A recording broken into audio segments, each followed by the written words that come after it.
Hi, this is Tony Robbins. Welcome to session number 1, your hour of power. Listen, I'm very excited for what we're going to share with you because I'm going to be sharing with you today, fundamentally, what changed my life years ago and the fundamental thing I do with just about anybody. I mean, what I do when I'm working with a president of a company or a young person, a pro athlete or a mom or a dad. Somebody wants to make a change, and we're going to go beyond philosophy into the real mechanics, the real strategy, the real tools. This is where it all starts. And to start this session, I'll tell you what I want to talk to you about. I want to talk to you about what's missing. Yeah, missing. What's missing from your life? You might say, wait a second, nothing's missing from my life, Tony. I'm on a roll. I'm here with you on the ultimate edge. I mean, my life is great. I'm just here because I like to improve a few things. Okay, I believe you. But if you're really honest, I bet there's something missing. And by the way, there's nothing to be embarrassed about that. We're so weird as a society. It's like we all want to be perfect. Something missing from my life? Nothing's missing. We try to cover it up even to ourselves. But I'll tell you how we know it. If you look around at most people's lives, there's this huge thing called stress. In fact, if you read interviews with people that do all these focus groups on politics, on business, on products, the number one emotion experienced by people in North America today, you know what it is? Anxiety. Not fear. Fear's not so bad. If you get fearful, your whole body kind of gears up and then something happens. Either you were fearful and you were right and you have to deal with the problem, or many times the situation gets resolved and you go, man, I was fearful and I didn't need to be, and the fear's gone. But anxiety is an emotion that most people carry with them every day. It's that feeling that never goes away. It never ends. It's a feeling that, man, if I don't run home and take care of all those emails and everything else, it's like it just gets piling up. It's more and more and more. It's the feeling that you never completely win, that you can't let go. Maybe that you can't even fully allow yourself to enjoy, much less just achieve and succeed. See, the goal of this first session of this hour of power is to get you not just to realize how extraordinary your life is and appreciate what you have, but also to decide on what you want and to make it happen by making the shifts inside yourself that are necessary. But to make that happen, you're going to have to recapture what's missing. Not only what you want and what you need, but if there's one thing missing from most people's life today because of the way we live and technology, it's time. I mean, think about it. Not just time, but time for yourself. Time to actually feel. Time to not just react to the constant stimulus. Time to sit down and dream or decide. This is how I want my life to be. This is what I'm committed to. This is how I'm going to live from this day forward. See, most of us are so caught up in making a living and reacting to the Crackberry or your iPhone or another set of emails or someone who's interrupting you in the middle of a conversation to take an email, on their phone, or the buzzing in your pocket, or the stimulus of 1,000 channels. All of this set of triggers, all our normal business demands we have from our families. We want to take care of our families. We want to make a difference in the world and be the strongest we could possibly be. We want to achieve and succeed and be happy. And oh yeah, by the way, we got to deal with terrorism, economies that go up and down. And wow, what happened to that stock market? What happened to that real estate market? Or man, that subprime crisis. Ooh. Or, what's happening in my business? There's all the normal stresses of the environment. And then there's how we've begun to live. And I'm here to say to you that if you will give yourself one gift, if you give yourself the gift a little bit of time to think, to feel, to be, to condition your body and mind to work together, the whole game can change. But if you don't, you can succeed like crazy. You can make it all happen and you can still feel empty. Have you been there? Where you made everybody else feel good and you were a super dad or mom or a business person and, it's all there. But you still got stress? And don't get me wrong, I'm not saying you're not going to have stress in your life, but I'm saying there needs to be some time for you. Do you agree with me on this? So if you do that, you can make this psychological shift that changes life, the mental shift, the emotional shift, and the physical shift. Because after all, what are we talking about here when we talk about an extraordinary life? Let's remind you, what creates an extraordinary life no matter what's happening in our life? It's this psychology. And by the way, are you experiencing extraordinary life? Are we living in a world of extraordinary life? Extraordinary resources, yes. But depending on where you live in the world, if you live in the Western world or, quote, the modern world, what you see mostly is stress. I actually live all over the world in 4 different countries. But my primary residence, where I'm from originally, is the U.S. And here in America, we're 5% of the world's population. but we consume 80% of the world's cocaine. I mean, that tells you something's missing. When you got to coke yourself up, drug yourself out, hype yourself up with more caffeine, distract yourself as much as you can with your iPod, your music, anything to just change your state, it's because there's some level of fulfillment that's missing. Don't get me wrong, all those things are wonderful, but they've got to be things that we don't rely on to be alive. Would you agree? You know, kids today are 10 times heavier than they've ever been. And when I say 10 times, I'm not exaggerating by much. We have more obese people in America and frankly in the Western world than any time in human history. We're not exactly starving for food. We're starving for wisdom. We're starving for fulfillment. We're starving for the emotions that we want. And so most of us turn to drugs. And it isn't always a medical drug or even an illicit drug, but rather it's the drug of food. It's the drug of distraction. It's the drug of alcohol or cigarettes or something to be able to just kind of cope with the stress that's in our life. But that doesn't mean we have a better life. It's just a break for a moment. And then we re-enter that same world. Part of my goal here with you in the Ultimate Edge, and even in the beginning of this session, is to set up a new game for you that you design, that you can win, and that you can condition into your system so that when things get crazy, bam, you can go there. And it doesn't require you to go to some external stimulus to feel that aliveness, or to feel fulfilled, or to feel at peace, or to feel your center. So my goal is to get you to develop a couple of simple habits, to make a few simple decisions, to take a couple of actions that'll begin to create a momentum for your life that will take you to the point where you will stand tall and say, I love my life. This is what I've always dreamed about. I am not willing to settle for less than I can be or share or create or give in my lifetime. And I want to take advantage of this incredible time to be alive, and I want to enjoy it to its fullest, and I want to make sure I contribute in a unique way. And 500 channels of television with nothing on but infomercials, and 8 million different forms of computers and music and email and instant messages and beepers and cell phones and remote access to the internet, none of that's going to transform your life.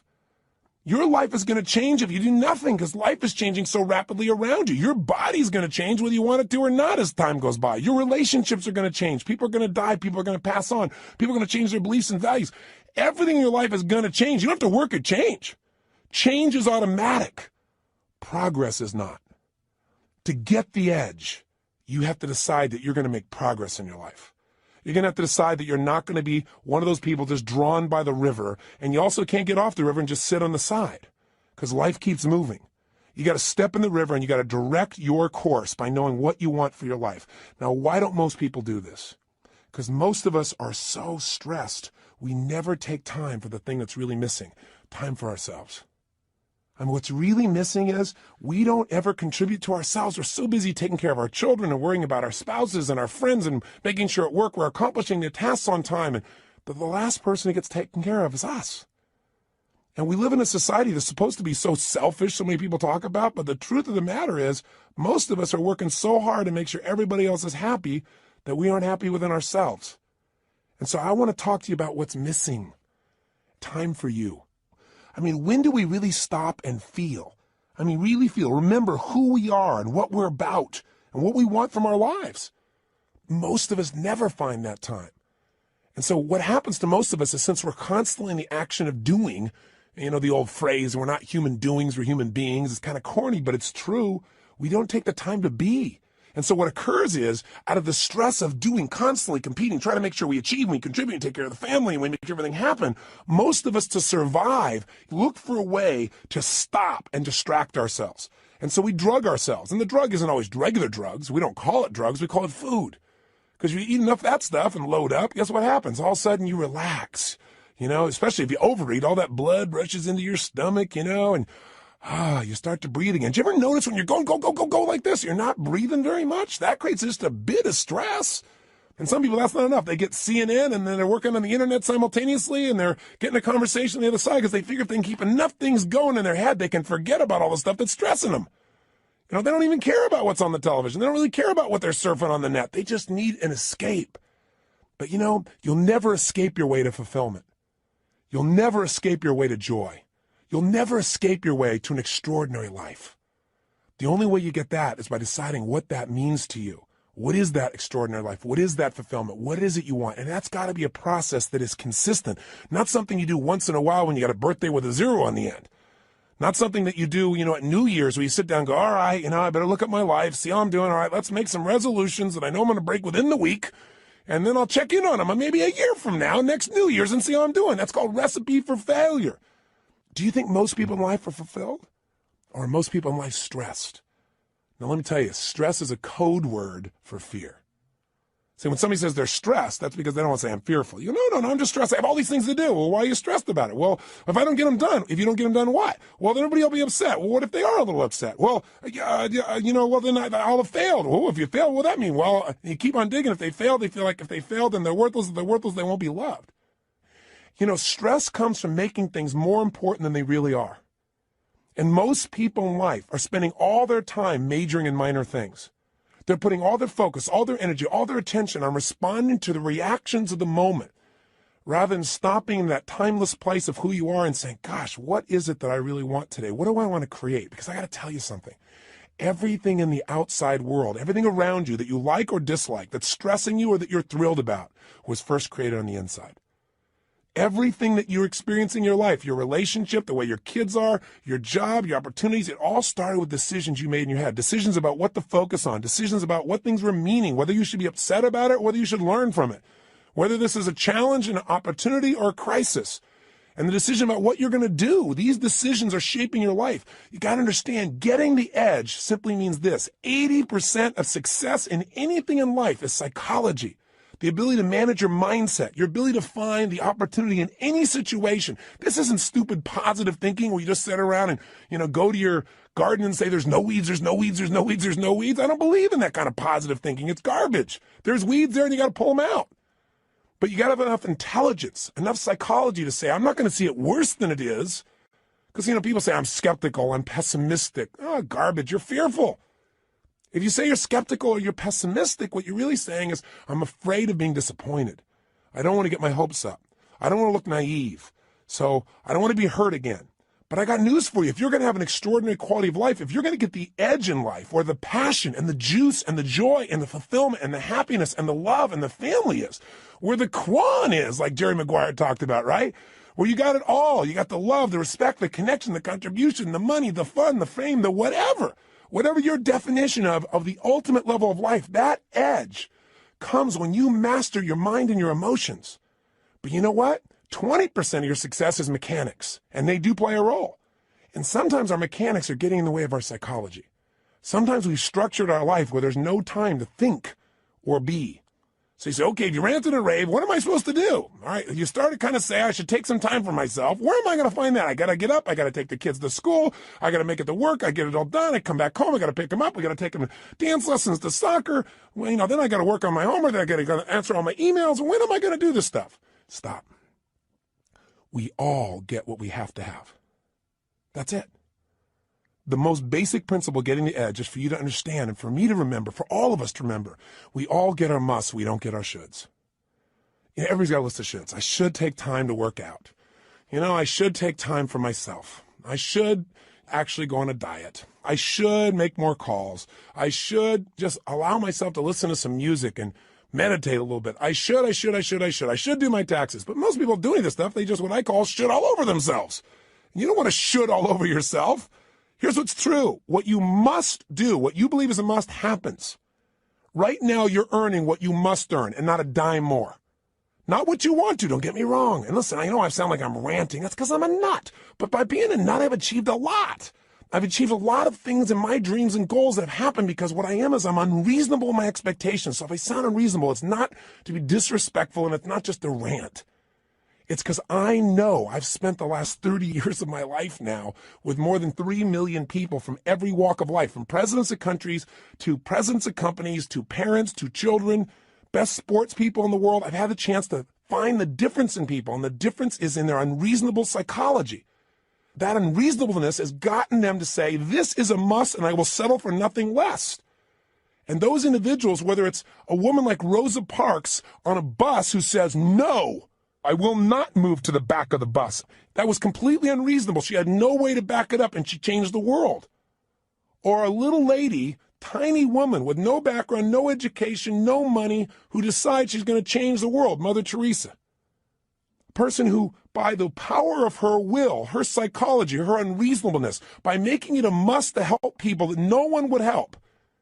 By making that her must, she changed the world. When she died, every major leader in the world flew. 100,000 people lined the streets to watch a woman who supposedly had no resources. Unreasonable men and women shape the world. If you want to get the edge, you got to get unreasonable. The way you get unreasonable is you turn your shoulds into musts. And I'm here to tell you, you're earning what you must earn. You have the time you must have. You know, if you say to me, oh, you know, I really want a relationship, but I'm not in one, then your relationship's a should and not a must. What's really a must is you don't want to be hurt. It's a must not to be hurt. And if it's a must not to be hurt, you're not going to be in a relationship. Because if you're going to be in a relationship, there's going to be hurts. That's part of the nature of a relationship. But there's going to be more joy than you could ever imagine too. Right? The advantage. You want to get the edge? Get over your fear and tell yourself the truth.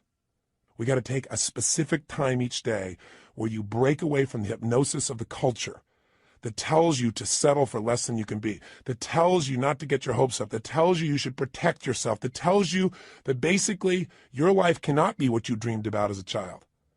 And I'm here to tell you that as long as you buy into the culture, you'll be like the majority of the population who have no advantage and have to settle for a life that really is what I call no man's land, a life where they're not really happy, but they're not unhappy enough doing about it, a life where there is no passion and no real drive, just that sinking feeling that your life does not have a real meaning or a real purpose, but you got to continue. That's a place no one wants to live, and that's unfortunately where the majority of people live. Do you agree with me on this or disagree? If you disagree, I'm respectful of that. But if you want more, and if you believe that that's possible, and you're the kind of person that won't settle, then this is the first session in you reclaiming your power. It's the first session in you putting your foot down and saying, I will not be denied. It's the first session in you saying, my body, my mind, my emotions, my relationships, my finances, my career, they're not going to be perfect, but they're going to be extraordinary. And it won't be overnight. But what will change overnight is my expectations of myself. Not my expectations I'll suddenly be perfect without any work. This is not a little cajoling session to say, I'm going to pump myself up. I'm going to be Stuart Smalley and say, I'm good enough, I'm strong enough, I'm kind enough, and by golly, people like me. No! Some people don't like you. Some people are going to fight to try and keep you from achieving. Some people are going to tell you you're wasting your time. And some people are going to try and trip you up are people that you love. And it's not because they don't love you or they're trying to hurt you. It's they don't want to be left behind. Or they don't want, your success to make them feel inferior, like you're achieving, or even if you're not succeeding, even if you're striving, and they're not, there's contrast in that. That's part of life. You don't have to think anything else is to be dumb, and you're not dumb, or you would have turned this tape off a long time ago. So give this thing to somebody I don't like. This guy's crazy. I am a little crazy, but you got to be a little crazy. You got to be a little different. You got to be a little weird in your expectations of the rest of society, because if you agree with everybody else, you're in trouble. Somebody told me a long time ago, find out where the masses are going, go the opposite direction, your chances are better. You don't want to be part of the hypnosis of a culture that settles. Not if you want the advantage in life, not if you want the edge. And again, the edge is living life on your terms. It doesn't mean the edge over something or someone else. It means living at the level of life where life is fully worth living, where that meaning is there. So how do we do this? What do we need to do today to start this process? Well, the first thing we've got to do is understand what creates that extraordinary life. And we've already identified it. An extraordinary life does not come from more money, because lots of people have lots of money and they're still miserable. They're unhappy. They're unhealthy. Their relationships are weak. And there are people who have no money whatsoever who are totally happy and fulfilled. It's not coming from having a great relationship. That doesn't give you extraordinary quality of life. How many people have an incredible person who loves them totally, but they don't feel loved? Or they feel loved by them, but they still feel like their life is meaningless or worthless because they haven't achieved enough. They haven't done enough. Their body's not strong enough. Their kids haven't accomplished enough. See, it's not going to come from money. It's not going to come from relationship. It's not going to come from your job. It's not going to come from getting a raise. It's not going to come from anything but you finally stopping and understanding that the quality of your life is in direct proportion to the quality of the emotions you're in on a daily basis. If you live in frustration, if you live in resentment, if you live in anger, if you live in rejection, if you live in self-pity, if you live in those emotional states, the quality of your life, no matter what happens, no matter how much money you get, no matter how many people think they love you, no matter how much you achieve, will be worthless. If you live in a space of gratitude, if you cultivate the emotion of passion, if you cultivate the emotion of excitement, of love, of compassion, of drive, of hunger, of ambition, of appreciation, of grace, of humility. In those states, it won't matter what happens in your job. It won't matter what challenges come, because they're going to come. I mean, it's only a matter of time. You'll have another one soon. We all got problems. Problems are a sign of life. And the way we deal with them determines the quality of our life. And the way we deal with them is, where do you spend your time emotionally? Where are you? That idea of an extraordinary life only comes from an extraordinary psychology, which is a mindset that allows you to find an empowering meaning in whatever life gives you. I mean, I meet people all the time that are so upset over the littlest things. And you meet somebody who's terminally ill and you don't even know it. You don't even know. You find out later on from somebody else. They're so happy. They're so exciting. You talk to them and say, how do you do this? And they say, listen, to me, it's not how long I live. It's how I live. I'm here to live fully while I'm here, while I'm alive. I'm going to get upset about little stuff like that. I have a friend that was shot down in Vietnam, was locked up for 7 years. His name is Captain Jerry Coffey. And Captain Coffey and I have been friends for several decades now, but I'll tell you, the greatest thing he did that allowed him to make this one of the best experiences of his life, which is ridiculous as that sounds, he really experiences and believes, is because he developed a set of rituals while he was in that prison that allowed him to take control of his body, his mind, his emotions, and to this day, they live inside him. One of the most valuable things of this session, the reason we call it this hour of power, and the shortcut to it, by the way, is called 30 minutes to thrive, or at least 15 minutes to be fulfilled. Everybody's got 15 minutes, is a set of rituals of what you're going to do with your body, your vision or focus, your emotion, your language, that will gear you up to be able to handle anything. Where literally whatever happens, you'll be able to say the same thing about that aspect of your life as Jerry Coffey said about those 7 years. See, in any moment in time, you can be upset about anything. Because what's wrong is always available. I mean, if there's nothing wrong with you, if you got kids, there's something wrong there. I promise you. Just look. Or there's something wrong with your spouse. There's something wrong with your boss. Or there's something wrong with the world. There's something wrong in Africa. There's something wrong somewhere. What's wrong is always available, and so is what's right. If you don't consciously decide what you're going to focus on every day and make it a priority, then weeds grow automatically. You don't have to plant weeds. They're automatic. You don't have to worry about gravity. Something's going to pull you down unless you use your will to stand up and move. You go, well, it's just natural to be down all the time. Well, then it's natural to lie on the ground, right? But how we have an extraordinary life is we resist the natural forces. I remember years ago when I met Norman Vincent Peale. He was amazing. He was 92 years old, and he was doing a seminar. And I was 32 at the time. And I thought, gosh, only 60 more years of this. And so I said to him, I said, Norman, what are you doing still going out here doing seminars at 92 years old? And he was so cute. He turned to me and he said, Tony, there's still a few negative people out there. I started laughing. I said, you're the best. And I said, tell me, what's the most important thing you want people to understand when you're talking? He said that problems are a sign of life. He's the person I got that from. I said, what do you mean? He said, well, everybody's talking about how they don't want any problems. He said, but the only people without problems are people that live in cemeteries. And I said, I heard that somewhere. He said, well, yeah, I said that in 1936. I said, my God, he's been around a while. But the reason I tell the story about him is the idea of resistance. He said to me, when he first met Gene Tunney, who was the heavyweight boxing champion of the world back then, he said, I went up to Gene and I said, Gene, how do you get muscles like that? And Gene looked at me and said, do you really want to know, or are you just asking? And Norman said, actually, I was just asking. But he said, I didn't say that to him. I said, yeah, I want to know. And he said, Gene looked at me. He got really intense. He put this grimace on his face. He made his bicep really huge and showed me the size. And he said, you know how I get this? Every day I push against enormous amounts of resistance. And my pushing against that resistance sculpts these muscles. They expand by demand. I thought, wow, expand by demand. That's pretty cool. And Norman looked at me and he said, I thought about that for a long time. He said, you know what I realized? He said, I realized that God gives us problems because problems are the resistance that we have to push against to sculpt our character, to sculpt our souls. And he said, if we didn't have any problems, we don't have a life. And I thought, he's right. The only thing I want is a better quality of problem. In the beginning, I had the problems like, oh, how do I eat? How do I take care of myself? Then in my business, how do I get someone to show up? Then it was like, oh my God, we can't get a big enough stadium. These are quality problems. I have to remind my team of that. But the reason I tell you that is whether it's a problem or whether it's an opportunity, it comes down to focus. If you're in a lousy state, everything's a problem. When you're feeling strong, when you're in that place, when you feel alive, then all of a sudden what used to be a problem is like, we can handle it. But if you don't do something every day to get yourself in that state first, and you first get hit with stuff, I promise you, you're not going to deal with it the same way. So let's get right to the point here. If you're going to have an extraordinary life, that life where you are juiced, then all that means is you're going to have a life where the primary emotions of your life are the ones you want. See, it doesn't mean that life works out every way you want. Sometimes it rains on your parade. Sometimes the events of your life you can't control, but you can control what it means to you. And when you control what it means to you, you have the ultimate power of your life. You have the edge, the ultimate advantage. See, I'll give you an example. Did you see that movie that won the Academy Award, Life is Beautiful? It's a story of a man who has an extraordinary life. Not because he has more money than anybody else, not because he's in a situation where everything is easy, but because he's alive. He has this joy about him. And by the way, if you've actually ever met Roberto Benigni, the man who plays this character, you know that he lives this way day to day. You know, he was authoring this thing from himself. He's such a joyous guy. And when he won the Academy Award, you never saw so much emotion. He was like a little boy, and everybody loved it because nobody else has the guts to be that way. Or they've forgotten what it feels like to just feel, to be alive.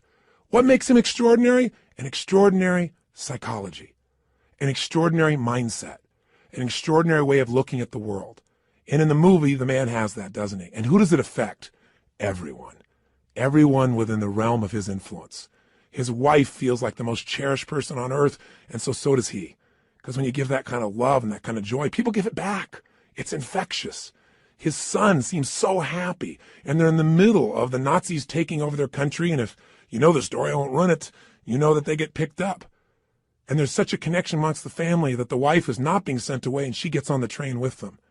And there in the middle of this camp, this man with his extraordinary psychology figures a way of looking at the situation for his son, presenting it so that his son sees it as a game. Isn't life a game anyway? Instead of this horrible situation. And because he has that perspective, in the end, his family survives. See, if you want your family to survive, if you want them to succeed, if you want them to have joy, if you want your kids to have a lasting love, if you want to be able to give gifts in your life and not just take care of yourself, then you got to have an extraordinary psychology within yourself. It's not where you live physically, it's where you live internally. There are two worlds, the inside world and the outside world. We can't totally control the outside one, but we have absolute control of the inside one. But you know what? Most of us are too busy to take any time to check out and see how it's going on in here. Or we just accept it as this is the status quo. This is who I am. This is my life. Or I'll get to it later. Mañana. I got to handle this first. Something else that's not so important. I want to invite you, my friend, to take the time to say, I'm going to have every day an hour of power. Every day I'm going to have at least 30 minutes to thrive, or 15 minutes to be fulfilled, for God's sakes, where I'm going to take those 15 minutes and I'm going to focus on everything I'm grateful for. I mean, if we're going to have a life, we got to have time, and the time has to have some specific things we do, and one of those is gratitude. If you want to know what's the quality of your life, how much time do you spend in gratitude? How much time are you grateful and appreciative to the point that emotion wells up in you? I'm feeling it now. I'm so grateful to God. I'm so grateful to have the privilege to serve you right now. So if you can get to that state, everything changes. I'll give you an example. If you think about being fearful, when you're fearful, you're not grateful. And everybody's got fears. Fear they're not enough, fear that it won't work out, fear they won't be loved. Everybody's got that at some level unconsciously. We're human. So you can put the fear aside when you're grateful. I don't just mean intellectually, yeah, I'm grateful for this, I'm grateful for that. I mean stopping, thinking, seeing, and feeling. So I'm going to walk you through a system that includes gratitude. Every day of our life, we got to have a vision. Every day of our life, we got to have something that excites us. When people tell me, oh, I'm bored, I'm tired, that thing is boring. No, you're boring because you don't have something that excites you in your life. You haven't come up with a vision. You haven't come something to move towards. We all need something that's going to make us use more of who we are, our courage, our passion, our joy, face our fears, build our emotional muscles. But you don't build emotional muscles when you do the same thing day after day after day. What you get is a life that's unfulfilling. So we've got to have a vision. So every day I'm going to take you through a simple process that'll get you to expand your vision so you have a compelling future, that thing that makes you want to get up early. There's a reason. You got to have a reason. And, I have friends that have sold their companies. One guy sold his company and made almost $1 billion in cash, about 800 million plus. And, he was so excited for about 2 months, maybe 3. But you know what? After that, there's only so much time you want to sit on the beach by yourself because everybody else is working, and doing something and being productive. There's only so many cocktails you can take. There's only so many, movies you can watch. There's a limit to it. What he needed was a new vision. Anytime you achieve a goal, as you get close to it, you better set up the next one real quick, because otherwise it's kind of like postpartum. You were looking forward to that baby, and now you got him. And sometimes in the middle of the night, you're going, what did I do here? Have you ever had that experience? I got 4 kids. I can relate. I hope you can. But you know what? You also have the experience on the other side of it. It's so wonderful. It's kind of like you got to have a vision for what your life's about now. Without a vision, people perish.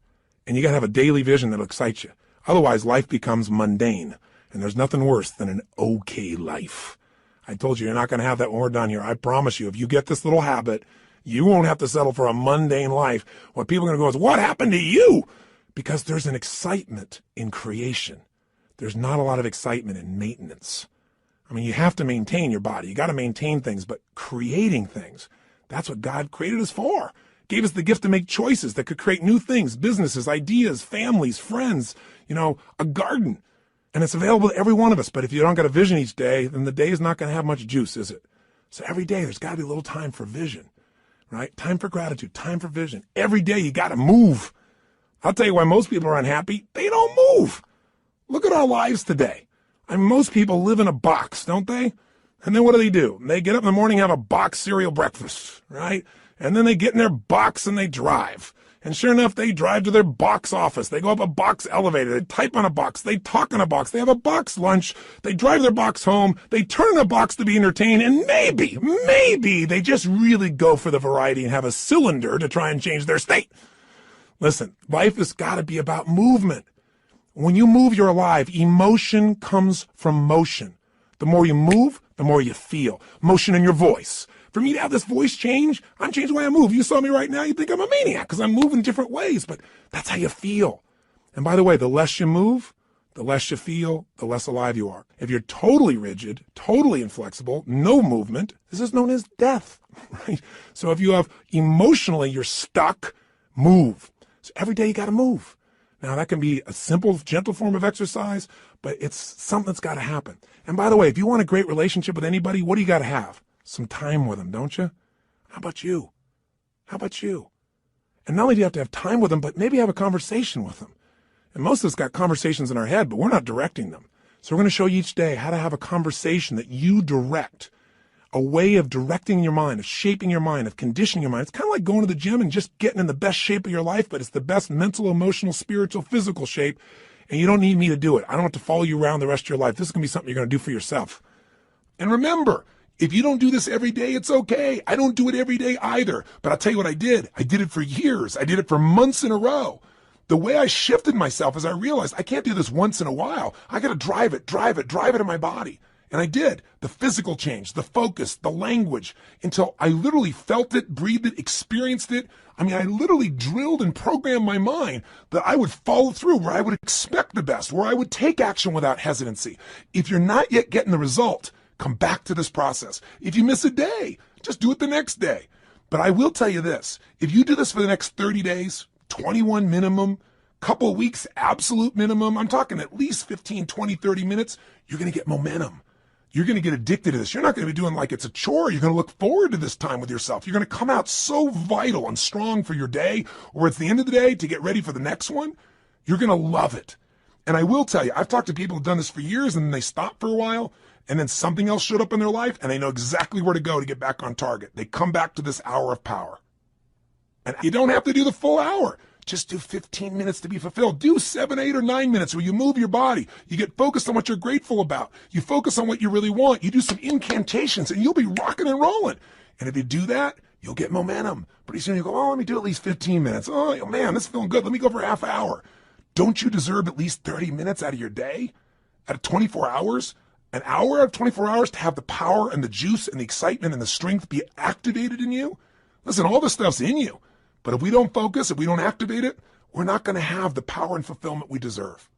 But if you do, I'm telling you, life, whatever you've dreamed about creating or shaping or experiencing, it'll be a cartoon compared to the experience you'll actually have of your life or what you'll really create.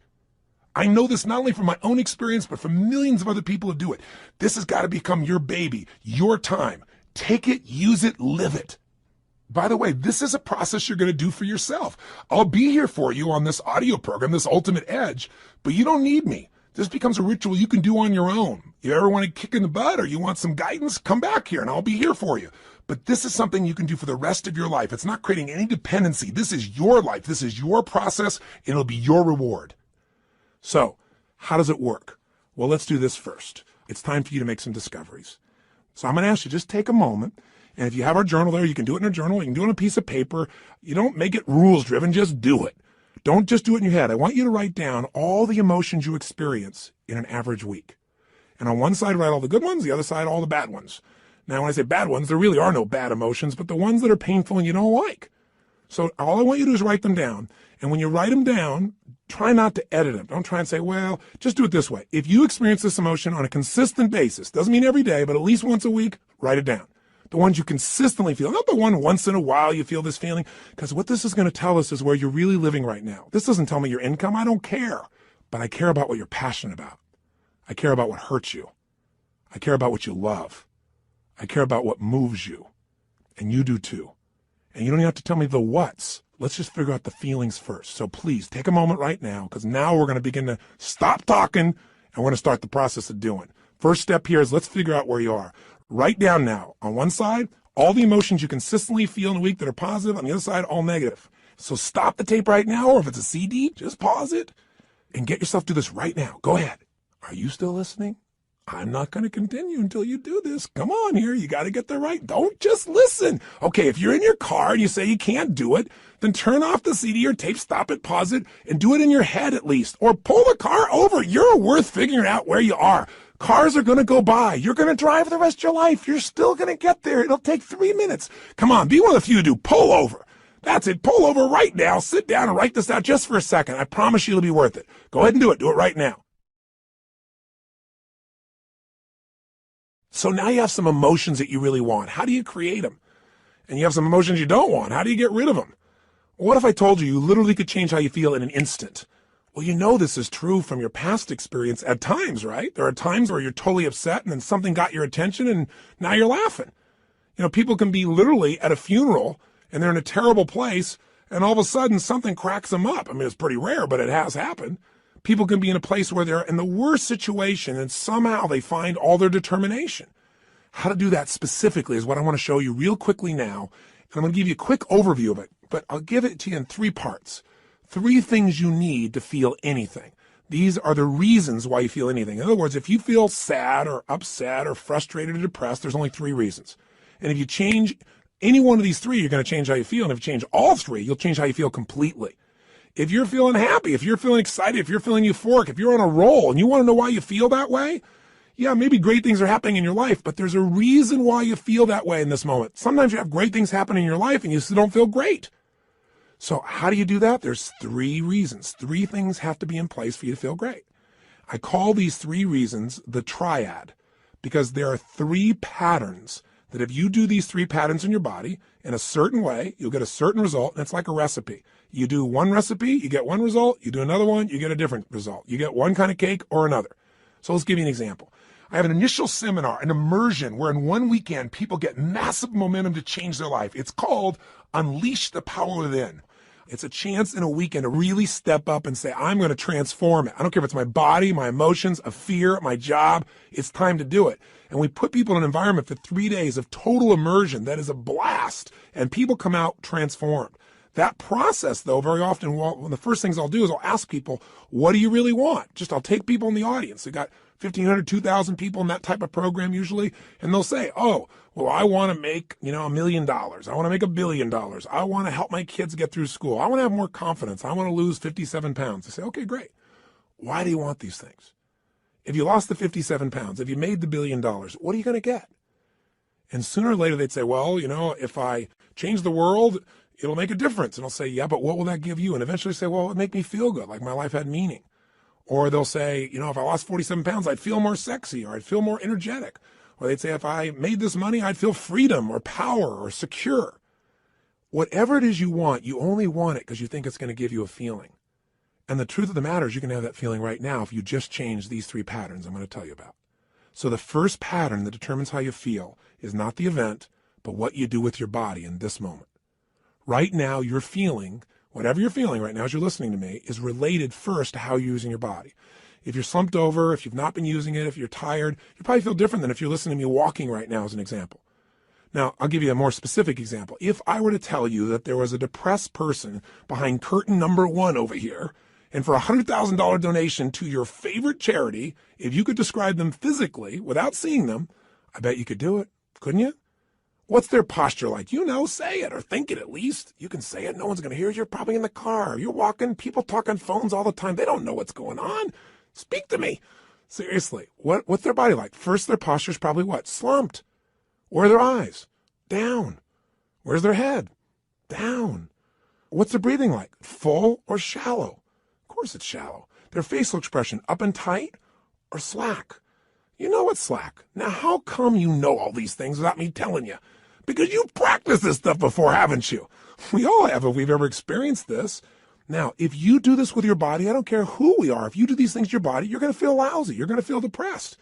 Now, if you change the way you use your body, if you put your shoulders back, if you breathe, if you use your voice in a different way, if you move or gesture at a different tempo, it's hard to feel depressed in that way. In fact, there was a research study that was done early in my career that was done at UC Berkeley. And they did something that sounded insane. Traditionally, if somebody's depressed, if they go to a traditional psychiatric approach, today we live with a philosophy that depression is merely a Prozac deficiency. You know, that we live in this world today that if things aren't working out, let's not resolve what's going on inside you. Let's just drug you. It's called better living through chemistry. Yeah, just drug you and keep on going. We do the same thing with kids today. We got this attention deficit disorder. They've now upgraded it to ADHD, attention deficit hyperactive disorder.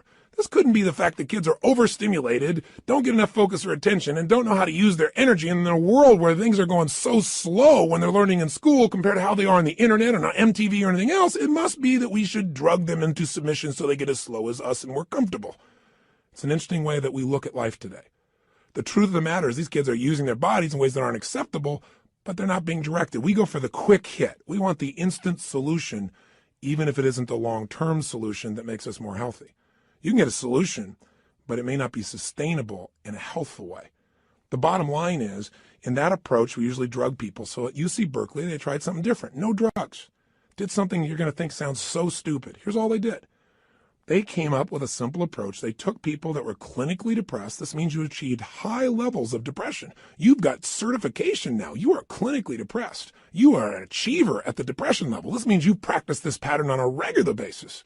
And they took them, and by the way, I know I'm sounding obnoxious right now. I'm not trying to make depression sound like these people are terrible, because I've felt it in my life a long time ago too, but I don't go there anymore because I know exactly what creates it. And I want to break the pattern of us thinking we're not in control. So please understand where I'm really coming from. But the point is, here's what they did. They had people come for 4 weeks, stand in front of this mirror that has 3 parts to it, and do one silly thing. Grin from ear to ear. And they had to make them smile for no good reason for 20 minutes. Now, when they're doing this, they had a grin so big that they created crow's feet on the side of the eyes. You know, that little set of lines, you're smiling so big? Now, interesting, they keep their shoulders back while they're doing this and breathe fully. You go, dumb idea. But what happened? Not a single person was able to remain depressed, including a woman who claimed that she was depressed even while she slept, which is one heck of an accomplishment. And you know what's interesting? At the end of these 20 days, many of them had no need for medication anymore, and that's all they changed. Only one part of what we call their triad. Just the physical part. That's how powerful it is. See, if you rise up, if you move up, if you use your body in a totally different way, you're going to feel different. Emotion is created by motion. See, we have 80 muscles in our face. How many of them are you using consciously? Are you doing anything different with your body so you can feel different? Or do you do the same things so you feel the same things? You look at your list you have written down there. That list represents a few patterns that you do in your body on a regular basis and you don't even think about it. And whenever you do it, you're going to feel it. Some make you feel good when you do that. Some make you feel bad. By the way, when you think about a movement, to breathe, you got to move. To sing, you got to move. To speak. If I start talking like this, I'm moving organs in my body in a different way than if I start speaking more like this.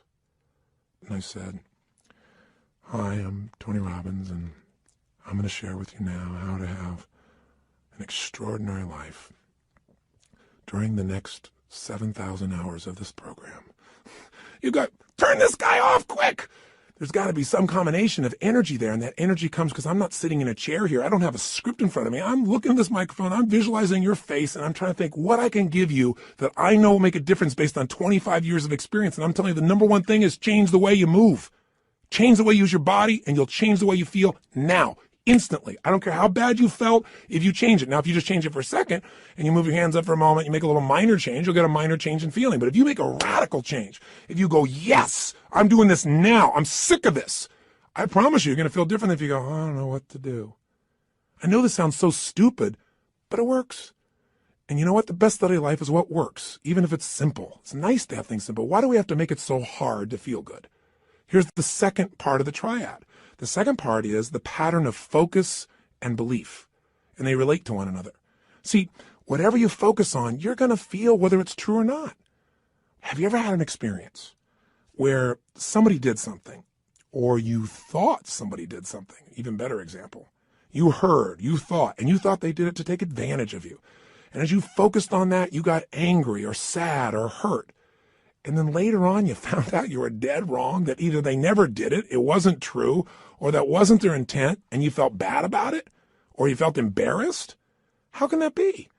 Because whatever we focus on, we feel, whether it's true or not. Focus equals feeling, just like the way you move affects your feeling. See, right now, if I said to you, what are you juiced about in your life? What could you be excited about? If you really wanted to be excited in your life right now, what could you be excited about? Or what are you proud of? Or what could you be proud of if you wanted to be proud? Or who in your life do you really love? Who loves you? Think about it for a moment.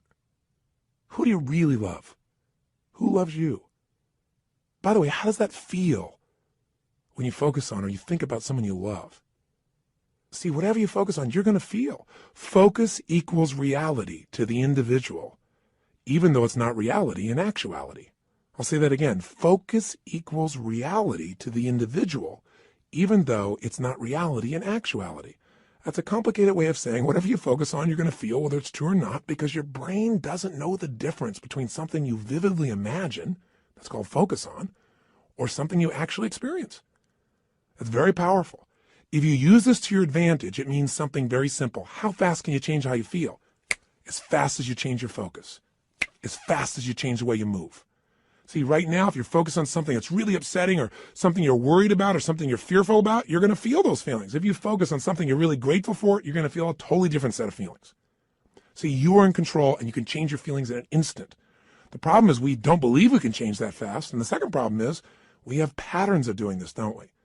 We tend to, like, on a regular basis, focus on what overwhelms us or focus on what we're upset with in our spouse or focus on why we failed in the past. And if you keep focusing on things where you didn't succeed, guess what? You're going to feel like a failure. And when you feel like a failure, you're not going to take action to make things better. You can't build on the past that doesn't work. But you can also focus on what you want, on what you want to create. You can focus on the solution. Hey, when you got a problem, everybody's got problems. But 95% of your time has got to be spent on the solution. 5% on the problem. Most of us spend all the time describing the problem more and more detail. And we wonder why we feel overwhelmed. Focus is the secret key to changing, and you can do it in an instant. One way to change your focus is to change the third thing, your language patterns. See, all day long we're thinking. What's thinking? All day long you're asking and answering questions with yourself. Should I do this? What does this mean? Why is this? Where is this going on? That's what initiates thinking, is a question. You know what the problem is? We have patterns of questions we ask that don't serve us. Some of us ask questions like, how come this always happens to me? Well, it doesn't always happen to you. But if you ask a lousy question like that on a regular basis, your brain goes, because you're an idiot. You know, how come I can never lose weight? Well, you can lose weight, but ask a lousy question, ask and you shall what? You receive. How come I can never lose weight? Your brain says, because you're a pig. You know, come up with a better question, for God's sake. See, questions direct us. Questions are a form of language. And if you want to change your life, one of the things I have people discover is what questions you're asking. And also, what phrases do you say a lot? Because phrases hypnotize us. We have certain words by themselves that'll change the way you feel. If somebody says to you, hey, listen, I think you're mistaken about that. You might have one feeling. They go, you're wrong. You feel something very different just by the language.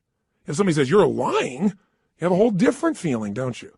One word can change the way you feel when someone else speaks it to you. The words you select powerfully affect you. And I don't mean just being positive and doing the Stuart Smalley thing where you got positive self-talk right? And you say, I'm good enough, I'm strong enough, and by golly, people like me. No, I mean noticing the habit of the words and the emotions they create.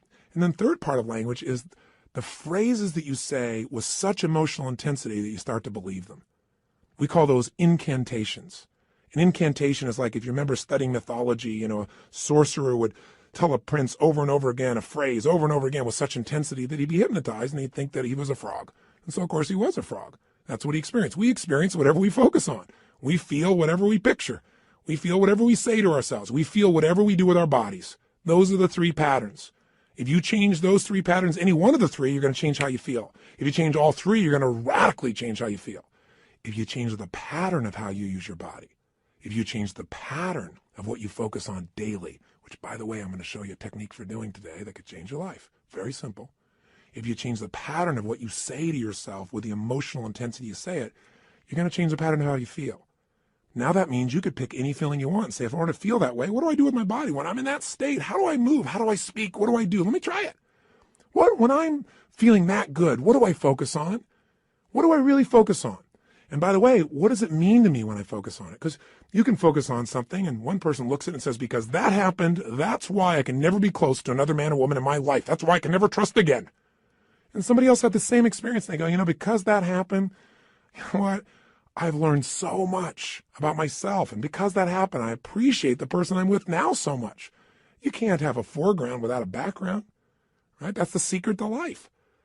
We have absolute choice. We have absolute control about how we feel, and whatever feelings we put in our lives on a regular basis will determine the quality of our lives. So you can have frustration, anger, upset, overwhelm, insecurity. You can be fearful.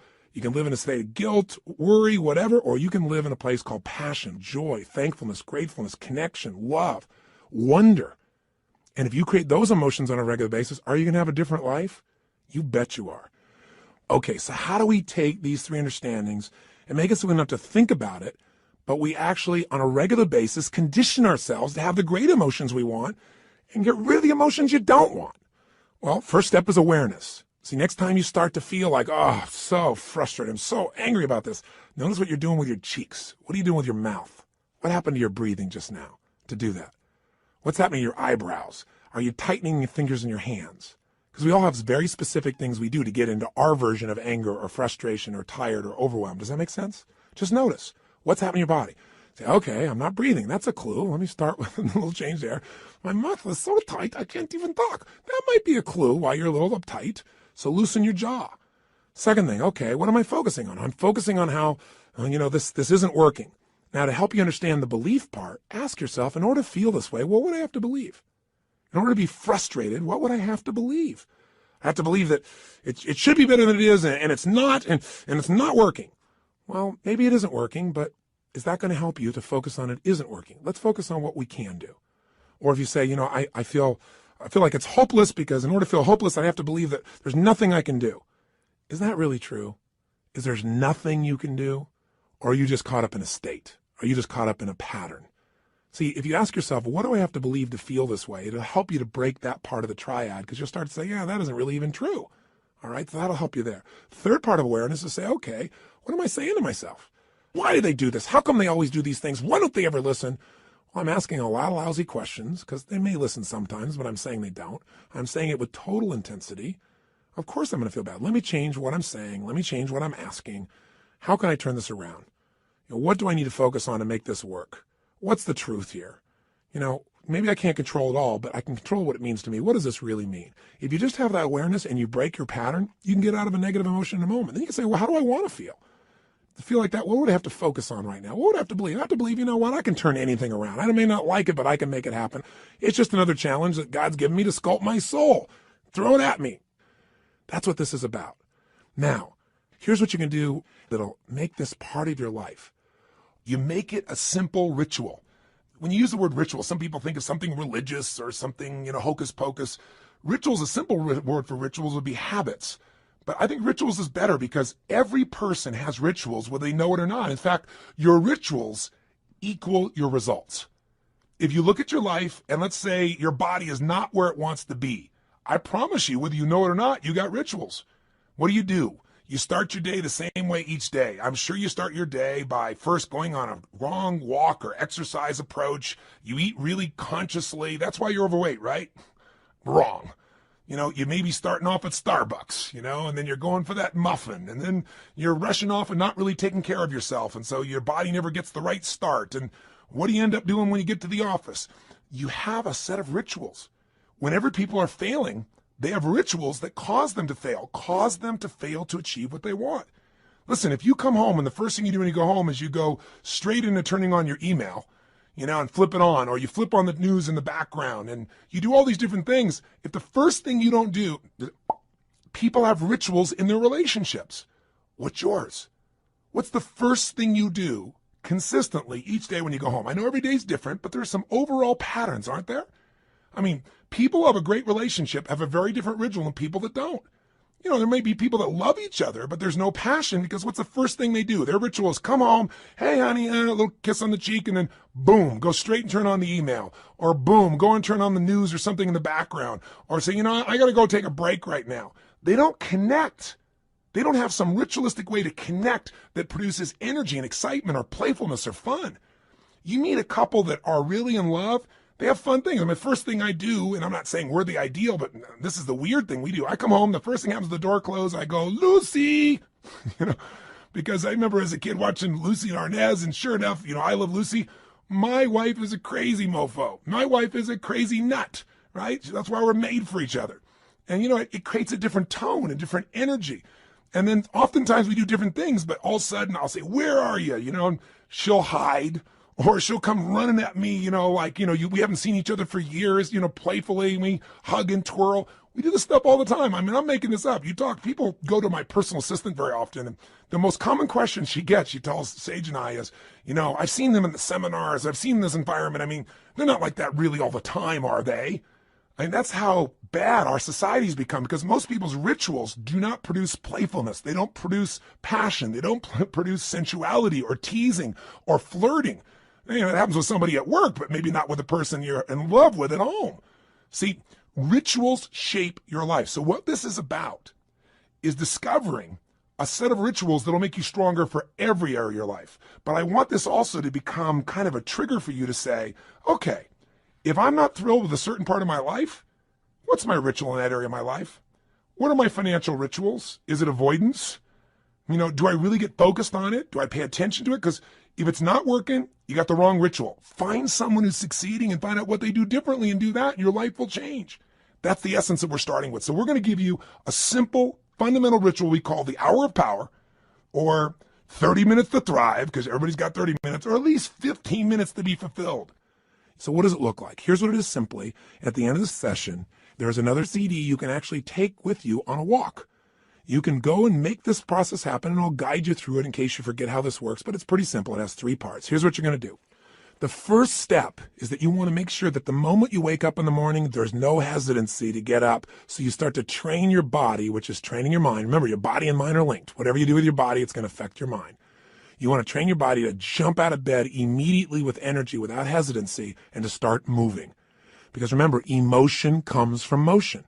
We've got to move. Now, ideally, you would exercise in the morning. There's a lot of reasons to do that because of all the times. And by the way, I'm a night person, so I understand if you go morning, I ain't jumping out of bed in the morning. I turn on around midnight or 1 in the morning, and sometimes I don't go to bed to 4 or 5. So what I'm talking about, you can adapt, but just hear me out. The ideal time to work out is in the morning, because if you exercise in the morning, you turn on your metabolism, and you have it for the whole day. If you don't exercise, you get no metabolism, and you just keep gaining fat, and your body loses its strength, and you lose muscle every single year, especially as you age. But if you can train yourself to do that in the morning as the first thing, even if you have to get up earlier, or go to bed slightly earlier, or just take 1 hour less sleep, or 30 minutes less sleep, or 15 minutes less sleep, if you can do that in the morning, you turn on the metabolism, but you also turn on your emotions. Movement and breath are the first phase. So what you're going to do, have your shoes beside your bed. And if you've got somebody to do this with, it's even better. I mean, if you got your lover and the first thing you do is get up in the morning and you can spend time walking with them, that's great. But you get up and you physically move. You go for a walk anywhere. You get outside. You get out of the house. You move immediately. Now, walking doesn't sound very dynamic and you may want to run, but you walk first to start warming up your body, warming up your metabolism. And as you're walking, there's a pattern of breathing that when you do it, it will stimulate your body to cleanse itself, and it'll start to move everything you need. And the ratio of breath is you're inhaling 4 breaths in a row, so it's, and then you're exhaling 4 in a row.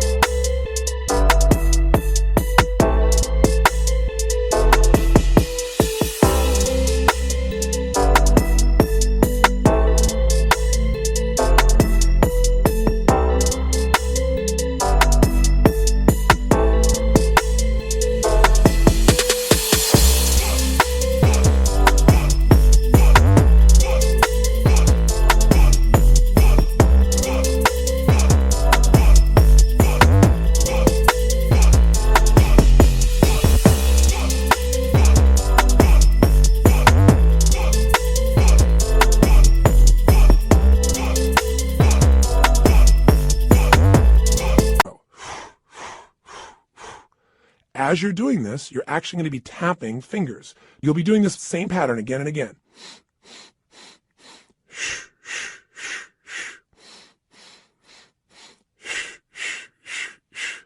This pattern of breathing will alter your state. You will literally, after doing this for about 5 minutes, begin to feel radically different. Now, you're going to inhale through your nose, as you probably heard, and exhale out your mouth. And this is something called breath walking. There have been studies done on this at MIT, and it literally alters brain functioning, but you don't have to know the studies to be able to feel what it does in your system. So all you're going to do is for the first 5 minutes, enjoy yourself. Get up. You don't have to worry about, oh, I got to run right now. My back's sore. You just get up and you start to walk. You walk for about 5 minutes with this breathing pattern. Step 2, you get grateful and you begin to visualize. So in phase 2, what you're going to do now is you're going to cultivate the emotion of gratitude. What you're going to do very simply is, remember I said fear disappears when you're grateful. The minute you're grateful, you're rich. When you have everything in your life to be grateful for and you don't feel that emotion, you got nothing. You're poor. So this has to be a daily emotion. It's like the antidote to all the stress, the antidote to all the frustration. But you got to cultivate it, because if you go into a state of depression on a regular basis, pretty soon your body goes there automatically because it's conditioned, it's trained. It's like what we call anchoring it. By going into that physiology, by breathing, and by visualizing. So what you're going to do is you're going to focus on and ask yourself, what are all the things in my life I'm grateful for while you walk? So you're outdoors, you're moving, so your pattern of physiology makes you feel good. Now, as you're moving, you think about everything you're grateful for. And I usually start with a circle. I start with myself right here and my wife, Sage, and I think about all the things I'm grateful to God for in my life, my health. I start to think immediately, okay, my family members, and I think about them and I send love to them. I make this spiral of thought going out. And then I think about my close friends and my close business associates, and then all the people I get to serve through my work in the world. And I just expand it. You think of moments you're grateful for. You know, a moment that I had with my son where he shared something with me that just made me cry. It was so beautiful. You know, there are moments in your life. So what are we doing? We're moving and breathing. That's changing your physiology. We're being grateful. That's a focus. And so now you change your focus. And now what you focus on is everything that you really want in your life, but you focus on it from the state as if it's already been achieved. I honestly start just giving thanks for it as if it's done. I am so grateful that that business deal has come together the way it has. So what I do is I begin to see it as if it's already done. Because remember, your brain can't tell the difference between something you vividly imagine and something you actually experience. So I see it. I feel it. I think about it. I feel the emotion as if it's already achieved.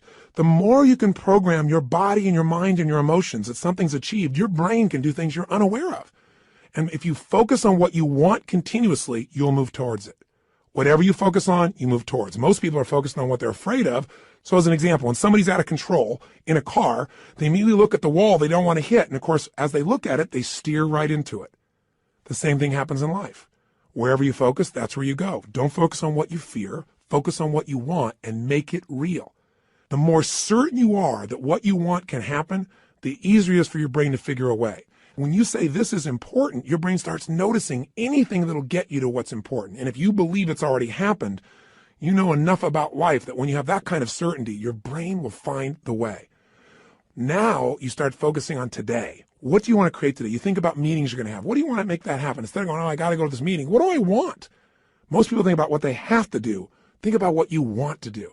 Who do you want to turn on, excite, make happy? Who do you want to make laugh? What do you want to achieve there? What do you want to accomplish? See, the more you can see it in advance, you got to remember, everything that's in your outside world started in your inside world. Everything in my life, my kids, my businesses, this conversation with you started as something in my head, and now it's real. The same is true for you. You got to create in your head first the way you want it if you want it to show up in your life the way you want it. Most people create in their head what they don't want, and so of course they keep manifesting what they don't want. So even for this day now, focus on what do you want to create out of this day.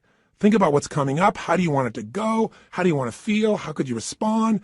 And just get yourself juiced about the day. So now what you need to do is incantations. So if you're walking, as you're walking, you can be doing this. You can even be doing it with the same breath you started with. Or you can be going, I love my life. I love my life. I love my life. You go, that sounds so positive, thinky tone. But you know what? If you do it over and over again, you're going to be vibrating. I've done incantations my entire life. It's how I've conditioned myself. 25 years ago, when I first started speaking, I was 17 years old. I'd made some changes in my life really quickly, and I started sharing it. And I didn't have speaking skills, but I had a state. You know when you're in state and things just flow? It's just like having a conversation. You don't have to think about it. It comes out of you. But I made myself get in state because I was fearful. So I said, I got to focus on how to serve, not on am I going to do a good job. I need to focus on giving, not on how am I going to do. If you focus on how you're going to do, you're going to get worried. So I created an incantation, and I've done it for 25 years before I go on stage every single time. If anyone's been backstage, they'll see what I do. I make a big change in my body, take an explosive breath, shh, and I do this thing I call a power move that stimulates my body so I'm at the strongest state I can be. Second thing I do is I do my incantation. And what I do is I say, in your head, that doesn't affect you. Speaking engages your physiology. And when you speak with certainty and intensity, it conditions you. So the bottom line is you do this while you walk. So if you're conscious about this, you can do it under your breath, like I said. You can do it in a breathing pattern. You can do something simplistic, like, every day and every way I'm getting stronger and stronger. As you're jogging, as you're walking, every day and every way I'm getting stronger and stronger. Some old phrase from an old book from years ago. Anything will work as long as you say it with intensity. Every day and every way I'm feeling happier and happier. Every day. And you say it again and again. And what you'll actually get is a rhythm. I'll tell you what incantations do in case this sounds stupid to you. Maybe it'll help. Have you ever made the fatal mistake of going to Disneyland and getting on a ride called It's a Small World After All? If you have, you know the power of incantations, because what's stuck in your head for the next 3 weeks? That song in 37 languages, right?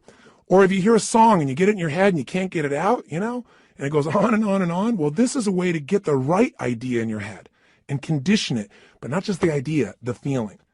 So now what you need to do is exercise, ideally 20 minutes, no less than 15, 30 even better. And if you can do 45 minutes, that's wonderful. And that's how you get to the hour. And so at the end of this hour of power, you want to celebrate. You want to say, my God, I got myself to do this thing that set me up for victory. Now, you won't have to work at celebrating, I promise you. You'll feel so good, you'll be vibrating, especially if you did the incantations. Now, this process, you might say, well, I'm not going to run 5 times a week. And you don't have to. You can just go on a walk.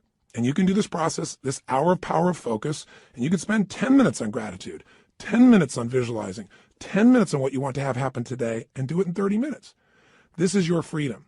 But I can tell you, if you'll give yourself an hour, where 15 or 20 of those minutes are based on these 3 things, massive changes in your physiology that make you feel great, massive changes in your focus that make you focus specifically on gratitude and specifically on what you want to have happen and feeling like it's already been achieved, and then massive changes where you push your body to be stronger and you make some incantations, you say some phrases over and over, at least 5 or 10 minutes of it, you will have conditioned your mind, your body, your emotions, and your spirit will soar.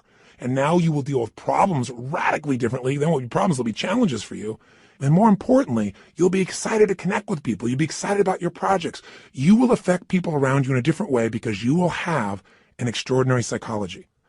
Now, by the way, these fundamental rituals, they really come down once again to doing something to change your body, something to change your focus, something to change your language. And where did I come up with this?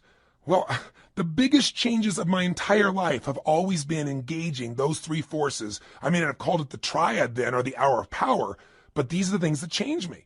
When I was in my very early stage of my life, and my mother and father got in this major conflict, and my mom got really upset, so she kicked my father out, and you get a sense of who was the power in the relationship by that description, don't you? But the bottom line is she thought I was on his side, so I went out next, and it was Christmas Eve, and I had to figure out how to survive. And so one of the things I did was I stayed at some friends' houses. I dealt with, I lived a pretty intense and crazy life at that stage. I was 17 years old and I was working as a janitor. And I worked in a place called San Marino, California, and I was living in a city called Azusa. I was still in high school, and I would literally take buses to be able to get to this place in San Marino. I worked with two banks, Security Pacific Bank and Lloyd's.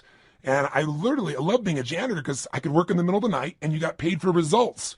Instead of lollygagging along, man, I kicked butt. I went in there, put, the equivalent of my iTunes on, but in those days, it was this big 8-track portable player. That shows you how ancient I am. But I carried it around from room to room, and man, I just kicked butt. And I got through that thing, they gave me 6 hours to do, and I think I used to do it, if I remember right, like in 3.5 or 4. But it took hours to get there, hours to get back. Not just one bus, but I had to make connections on them. So long story short, I'm doing this, I'm not getting much sleep and getting up in the morning, going to school, and I'm burning out, but I'm still sticking with it. And I'm upset with my mom because I feel like she is not listening to me. And frankly, this is not an attack on my mom. Thank God she did this. This made me so strong. At the time, I hated her guts, honestly. But, she was pushing me in ways I didn't really realize at the time. You don't always understand as a kid. I just had my own story about it. But all I knew was I was trying to survive. And the bottom line of the story, and the reason I'm telling you this in terms of rituals is this. I'd finish maybe 1:30, 1 o'clock in the morning, and then I'd get out there and I'd jump on that late night bus and start the long journey home. Well, interestingly enough, on this night, I get out there, I'm waiting for the bus, and I'm going, I know I didn't miss it. And I kept my eye out on it because, I couldn't afford to miss the bus. It's the only bus till morning or, I don't know when, hours and hours later. I never discovered that, but I knew I had to be on that bus. And nothing came. An hour went by and nothing came. An hour and a half went by. Now I don't know the real time. I can't remember honestly, but somewhere around 2:30, 3 in the morning, and I'm freaking out. And so sure enough, guess what? Somebody comes by and goes, "Hey kid, what are you doing?" And I said, "What are you talking about?" This man, he said, "The buses aren't coming," because I was sitting on the bench. He said, "There's a bus strike." So what do you do? I didn't have any friends with cars. I couldn't, quote, call home and get a lift. So I finally thought, I got to get home. And I started walking. I thought, at this pace of walking, I am never going to get there. So inside of me, something just snapped. Something got mad. Something got intense. And what I started to do was started to jog. I thought, I can't jog all this way home. And then something inside of me went, you're going to find the way. You're going to find the way. And I started doing these incantations. In those days, I'd just started reading these books on programming my mind, some of those old basic books. And I started, as I was jogging, going, every day in every way, I'm getting stronger and stronger. Every day in every way, I'm getting stronger and stronger. And then after doing this over and over again, it became like an addiction. You ever had one of those songs get stuck in your head? Did you ever make that fatal mistake of going to Disneyland and riding on that ride called It's a Small World After All? And then that song is stuck in your head for like next 3 weeks in 167 languages. Well, this can happen in a positive way. This incantation, I kept changing. I'm getting healthier and healthier. I'm getting stronger and stronger. Honestly, I think in the very beginning I went, I'm going to show her. I'm going to show her. It was anger initially, honestly. I'm going to show my mom she can't stop me kind of thing. And then it converted into joy. I ran from San Marino to Azusa. How long is that accurately? I can't tell you to the exact mile, but it's roughly 12 miles. I'd never run 3 miles in my life. But I want to tell you something. At the end of that run, I never felt stronger in my entire life. I felt like I could storm through anything. Nothing was going to stop me. And that created a whole new momentum in my life. And what was it? Physiology, focus, and language at the most intense level. And literally to this day, when I have faced things in my life over the last 20, 30 years, I can pull back up that moment, that experience, without even thinking about it. It almost gave me, it's like it made that fundamental muscle. Now, after that time in my life started to take off. And eventually, obviously, mended things with my mom and my family, and everything became beautiful. And equally importantly, I grew as a man. I wasn't a stupid boy who was just focused on himself. I really started to shift how I could contribute, how I could grow, how I could make a difference. And in a short period of time, at a very young age, here I was, a very successful young man. I was written up in newspapers and magazines. My nickname was Wonder Boy. My ego started to grow real big, And the interesting thing happened was I then got beyond my comfort zone. I started feeling that third pillar. I didn't call it then, but I started feeling these inner conflicts. I mentioned this when I talked to you a little bit in that first session on decisions and destiny, but I found myself in a place where I was making a lot of money. And I grew up very poor. And I had this blueprint, this mindset that said, man, I've gone through, 3 divorces with my mom. I've seen these men come and go. All of those arguments were based on financial stress. That's the story I had in my head. Obviously, it was more than that. They had conflicts in their values and their beliefs, but I simplified it to that. So I thought, man, if I can earn enough money, I can make everybody happy. Love will be there. But it's not what happened. I went back and started hanging out with my friends, and all of a sudden they started like, yeah, you got money now. And I had all this judgment. I was never doing it for money. I was doing it because I wanted to make a difference, and I wanted to have some financial freedom too. So what I started doing? I started to sabotage myself. I didn't do it consciously. I did it unconsciously. Started not showing up for key meetings. Started showing up late. Started snapping at people. And I'm a loving guy. And I'd feel bad about it. And then I'd apologize to the person, but then I'd go do it again. It was like unconsciously. I wanted to get back to where I knew everybody would be okay with me. They'd be okay if I was successful, but not too financially successful. And the bottom line is, if you've heard the story of my life before, people come up and say, how did you change your life? When you're back there in Venice, that's where I was. I lost everything financially. I moved into this cheap little, 1-room bachelor apartment, not a bedroom, just 1 room. I was living in that room. I had my little cooking plate I had. I used to wash my dishes in the bathtub. 2516 Pacific Avenue, apartment 3A, if you ever want to check it out. I literally went back there years ago and knocked on the door to see who was living there and see if I could help them out, see if lightning could strike twice in the same place. That's a whole nother story I'll tell you sometime. But the point is, I found myself in this place where I was waking up each day feeling sorry for myself. My life was a mess. I was watching television all the time. I was eating to try and fill myself up because I wasn't filled up emotionally. And I gained 38 pounds in about 2.5 months.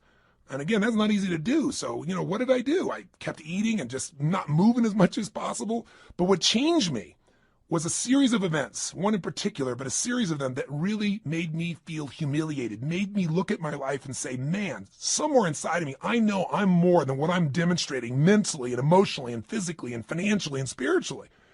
And the day that all snapped for me, the way I changed it was with the same ritual. I didn't think about it consciously. I just went, look, I got this big gut. I got no energy. I feel like I got no control over my life. So I decided I was going to go on a run. Now, going on a run is not something I'd done for several years at that point, at least 1.5 years. And I had this big gut.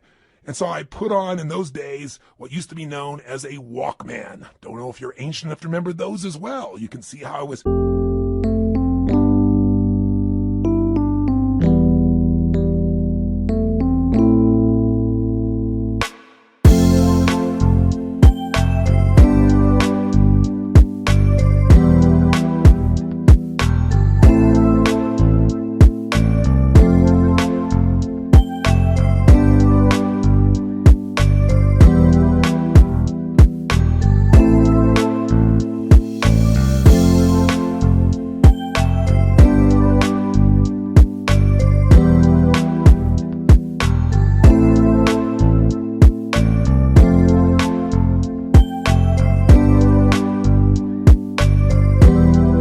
From 8 tracks all the way into the Walkman, this giant little device with a headphone.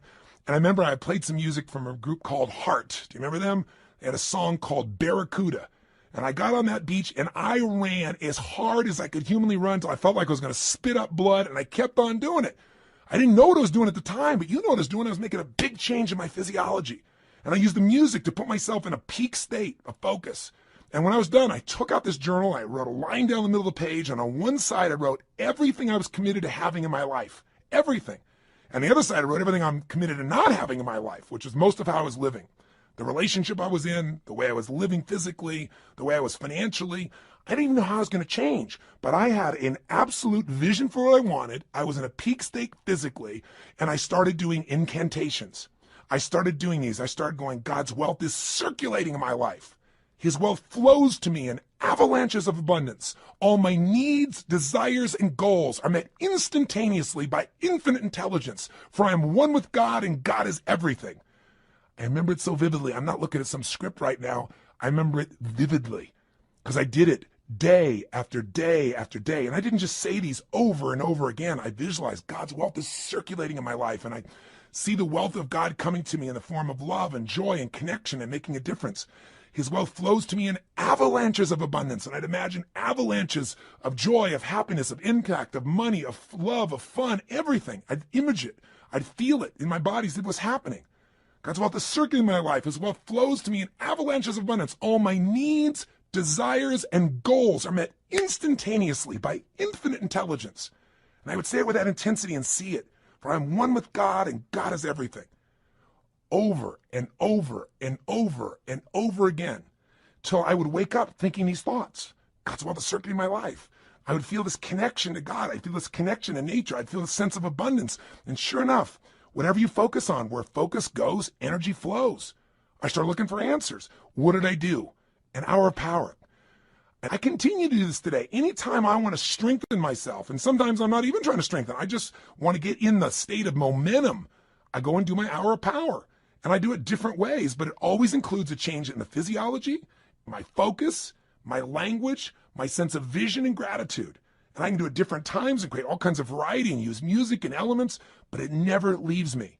And by the way, I promised to tell you exactly what Pat Riley did. I said, how did Pat, when he lost the second game of the NBA championship, 2 in a row, and he's looking at his players and he sees that they don't believe they can turn this around. And all the media saying only 2 teams in history have ever been able to come back from 0-2 and win the championship. And you don't have a historic team here. It's not like you have the greatest players in the world on your team. He's hearing all this. How do you find a way to find that internal certainty that could get him to not only believe, but do what's necessary to maximize his ability as a coach? How do you find enough certainty that he could transfer that to his team? He did his own version of Hour Power, does it to this day. Pat's way of doing it is he gets a little walk going, and then he does these yoga-like postures that cause him to make this radical change in the way that he's sitting, moving, breathing, and focusing. And then he starts to get visions. He starts to meditate, and he gets a vision for what he's really after, not what he's afraid of, what he wants. He asks quality questions that give him quality answers. And then, of course, he has his incantations for himself and for his team. They have a theme that they repeat again and again and again until it literally gets in their nervous system. One of Pat's most fundamental belief systems that he uses as an incantation with his teams as long as he was a coach was simply this: we are the best conditioned, strongest, toughest, most disliked team in the league. Because he wanted to be so strong that they could face anything. And all these guys get that in their body day after day after day. But it was in one of these sessions that he got the insight to say, we are winning. He got the vision. We're going to win 12 days from today. And then his second hour of power, he got the insight. Okay, I'm going to get these guys to have certainty because I'm going to tell them they're only bringing 1 suit. We're not booking in any other hotel rooms, only 1 night. There isn't going to be a 7th game. We're winning on the 6th game, and we're even going to book the venue for victory here in Miami that night when we get home. I'm going to box us in. He got that out of an hour power. And then the sharing of the experience of Martin Luther King's writings that came on his 3rd day of hour power during this process. You want insights? If you want an extraordinary body, it takes a ritual, doesn't it? A ritual of diet or a ritual of exercise. If you want an extraordinary emotion and spirit, it takes rituals. One of those that you might want to add to this hour of power is prayer. If you believe in prayer, this is it. This is a form of it. Maybe the greatest prayer is not asking for things, but saying, thank you. Thank you, Lord. Getting in that place on a daily basis for no less than 15 minutes to fulfillment, and ideally the hour of power, will change your life more than anything else. And if you did it for 6 months, your life will never be the same. Because all the research shows that if you even exercise for 6 months, you'll exercise for the rest of your life because it becomes physically addictive to you. If you get away from it, you'll feel pulled to do it. All you got to do right now is give it a week or 10 days. Do this with me for 10 days, and I promise you, you're going to get some momentum. And by the way, if you want to guarantee success, do it for 30. This process works. All you got to do is give yourself the gift of a little bit of time each day. Are you going to do it? Are you going to follow through? You bet you are. And I'll be with you each step of the way.